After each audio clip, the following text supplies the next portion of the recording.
The 2026 BMW 3 Series marks the beginning of a new generation for the brand's legendary sports sedan, combining internal combustion and electric variants under BMW's modern new E-Class design philosophy. The lineup includes the 330i, powered by a 2.0-liter turbocharged four-cylinder engine paired with a 48-volt mild hybrid system, delivering around 255 horsepower and 295 lb-ft of torque. For those seeking more performance, the M340i features a 3.0-liter inline-six turbo engine with mild hybrid support, producing up to 386 horsepower. Rear-wheel drive is standard, while X-Drive all-wheel drive is available for both trims. All versions come with an 8-speed automatic transmission.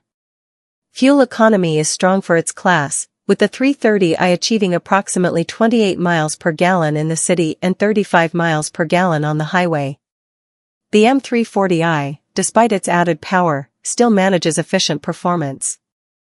Inside, the 2026 model features refined materials and upgraded design elements, including open-pored wood trim, optional aluminum or carbon fiber accents, and upgraded dashboard finishes with contrasting stitching.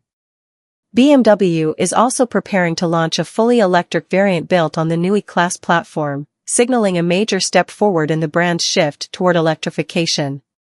This electric model will offer cutting-edge tech, improved charging speeds, and a clean, futuristic design.